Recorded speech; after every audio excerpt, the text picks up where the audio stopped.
Hello guys, good morning. तो हो गई सुबह और हम लोग अभी नहा करके रेडी हो रहे हैं जो है। और रेडी हो करके फिर निकलेंगे आगे के लिए। तो मैं नहा चुकी थी और ये नहा रहे थे जो है, तो उनका वेट कर रही थी। उसके बाद फिर हम लोग नहा करके निकल लिए जो है आगे के लिए, क्योंकि ये मेरा फर्स्ट राइडिंग ब्लॉग है। और मैं काफ़ी टाइम से इतना लॉन्ग गई नहीं थी, और इतना लॉन्ग कभी लाइफ में कभी नहीं इतना लॉन्ग गई थी मैं। बट पहली बार मैं इतना लॉन्ग जा रही हूँ, और वो भी बाइक से। फोर व्हीलर से, ट्रेन से तो गई थी, बट फ्लाइट से गई हूँ।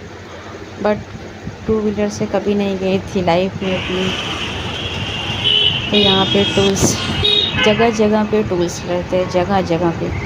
बट हम लोग का नहीं लगता है, तो साइड से निकल जाना है, रुकना नहीं है। सिर्फ फोर व्हीलर वालों का लगता है जो है। तो क्या नज़ारा था, देखने में तो बहुत ही अच्छा लग रहा था हर चीज़।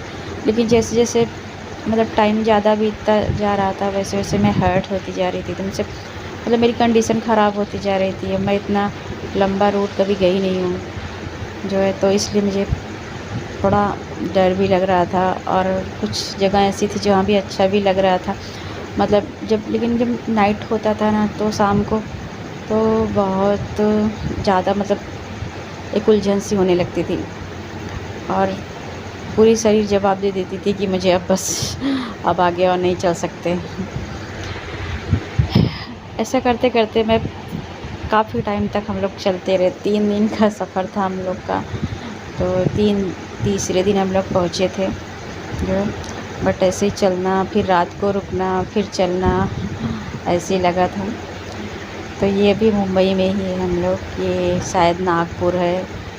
हाईवे टू हाईवे चलना रहता है, तो समझ नहीं आता कौन सा इलाका है। बट यहाँ की सीन और सब कुछ देख कर के बहुत अच्छा लग रहा था। तो मुझे बहुत अच्छा लग रहा था कि मतलब जब दिन में या सुबह के टाइम चलूँ ना, तो बहुत अच्छा लगता था।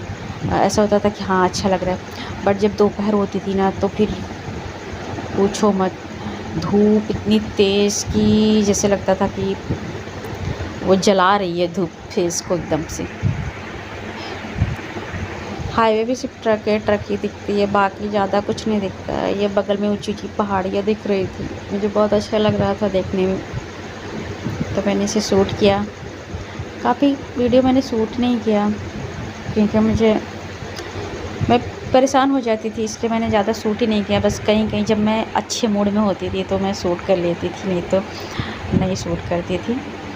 तो यहाँ पे रुक करके हम लोगों ने थोड़ा रेस्ट किया। मेरे फेस की हालत देख सकते हो, धूप में कैसे जल कर के एकदम सा वो हो गया है। बिल्कुल कंडीशन बता नहीं सकते थे कि घर पहुँचते पहुँचते हमारी कंडीशन बहुत ज़्यादा ख़राब हो गई थी, कि मुझे इलाज भी करवाना पड़ा था। उसके बाद हम लोग फिर भी चल पड़े आगे। तो हम लोग का अगला स्टॉप रहेगा झांसी का जो है। इंदौर से चले हुए हैं, अगला स्टॉप झांसी का है।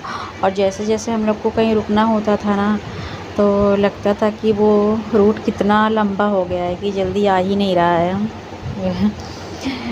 मुझे तो बहुत तकलीफ़ हुई, बट इनको कोई फ़र्क नहीं पड़ा। इनको तो जैसे कुछ समझ में नहीं आ रहा था कि हाँ चलना है क्या नहीं। बस चलाए रहो चलाए रहो उसके बाद धूप बहुत तेज़ हो गई थी, तो हम लोगों ने थोड़ा सा यहाँ पे रेस्ट किया, क्योंकि गर्मी बहुत लग रही थी। और फिर से स्टार्ट कर दिया चलना। तो ये हम लोग पहुँच चुके हैं अभी। ये बांदा जो है, ये बांदा की गलियाँ हैं। बहुत जंगल है यहाँ तो। मेरे ख़्याल से रात को तो चलना बिल्कुल भी नहीं अलाउड है, क्योंकि इतना जंगल है कि दिन में ही डर लगता है, तो रात को तो कौन चलेगा। और इसे पार करने के बाद भी ये जंगल को, और फिर अभी काफ़ी टाइम, अभी बहुत दूर, कम से कम 250-300 किलोमीटर मुझे हम लोग को अभी और भी चलना है जो है। क्योंकि जब पास में आना होता है ना, तो वो रोड बहुत लंबा हो जाता है, पास नहीं आता है।